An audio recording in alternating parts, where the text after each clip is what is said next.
Bienvenue sur votre chaîne préférée Akhbar Bled de Hassan Atlemsen. Algérie, Iran, Polisario, un danger pour l'Europe, la liaison fatale. Ce qui circulait juste dans les enceintes des forums et rencontres internationales est devenu aujourd'hui une réalité militaire assumée par les Iraniens. Ils le disent à haute voix pour qui voudrait l'entendre. Le régime de Téhéran vend des drones à l'Algérie, bien entendu à destination du Polisario.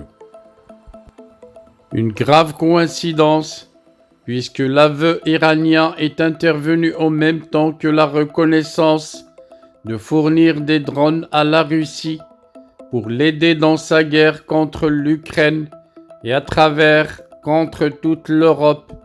Est-ce après de nombreuses dénégations, une stratégie iranienne décomplexée dans sa communication, une manière d'exhiber ses forces et ses capacités de nuisance, surtout à l'Europe, du côté de l'Est à travers l'Ukraine et du côté du Sud à travers l'Algérie?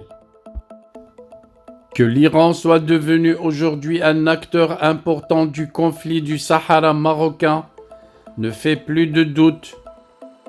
Longtemps, les affirmations en ce sens du ministre des Affaires étrangères Nasser Bourita et de l'ambassadeur Omar Hillel suscitaient beaucoup de réactions interrogatives et suspicieuses.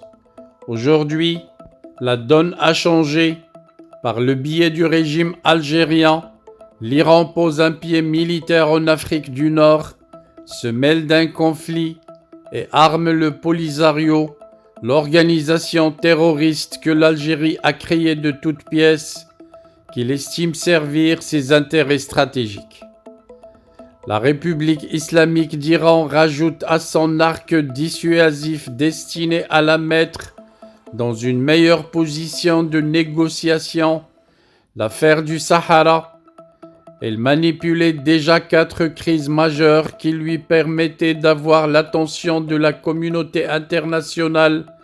La crise du Yémen, où elle arme le mouvement Houthi, la crise du Liban et de la Syrie, où elle utilise la carte du Hezbollah pour faire la pluie et le beau temps au pays du Cèdre, et celle du régime syrien de Bachar el-Assad, sans parler de l'Irak, où rien ne peut se passer sans le bon vouloir iranien. L'armement du Polisario par l'Iran dans le biais du régime algérien n'est pas forcément une bonne affaire pour les séparatistes. Si elle montre la volonté iranienne de provoquer une guerre et de semer le chaos dans la région, cette intervention assumée est sujette à de nombreuses interrogations et interprétations. Le possible usage du Polisario de ces drones contre le Maroc est déjà perçu comme une déclaration de guerre algérienne qui ne restera certainement pas sans réaction de la part de l'armée marocaine depuis des années en situation défensive. D'autant plus que les accointances assumées du régime algérien avec l'Iran sont de nature à accentuer l'isolement d'Alger. Américains et Européens interrogent déjà sa proximité militaire avec Vladimir Poutine en guerre contre l'Europe et s'apprêtent à sanctionner sa tendance à alimenter sa machine de guerre. Après les sénateurs américains, des députés européens tentent de porter le fer dans la cicatrice.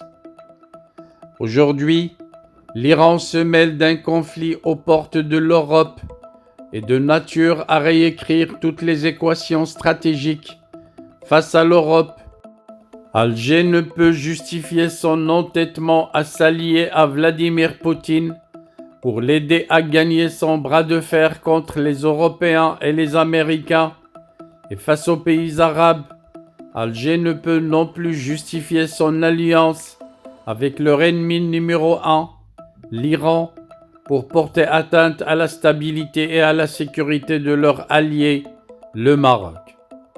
Un possible usage de ces drones par le Polisario contre le Maroc est non seulement une déclaration de guerre, mais aussi une nouvelle donne importante dans la tendance à qualifier le Polisario comme étant un mouvement terroriste au service des agendas algériens et iraniens qui veulent déstabiliser l'Afrique du Nord et rajouter au chaos libyen et sahélien un autre chaos à la frontière algéro-marocaine.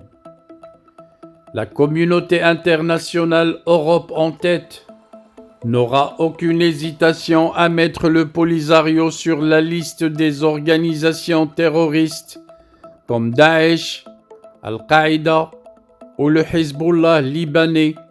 Cette démarche transformera automatiquement le régime algérien en parrain du terrorisme dans le monde, comme l'était le Soudan et l'Afghanistan hier et comme l'est l'Iran aujourd'hui.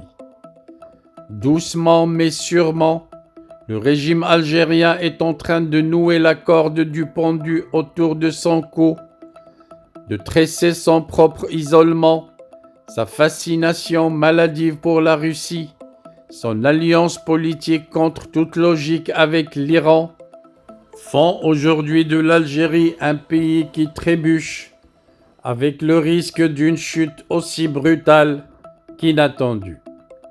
Les divergences d'appréciation en son sein autour de ces questions stratégiques expliquent sans aucun doute les grincements d'appareils dont on entend de loin les sifflements, un antagonisme entre ceux qui veulent pousser l'Algérie dans une démarche pyromane et suicidaire et ceux dont la parole est encore rare et inaudible qui veulent sauver l'Algérie de ce destin autodestructeur.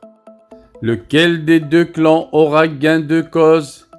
On le saura peut-être dans quelques semaines, peut-être dans quelques mois, peut-être dans quelques années.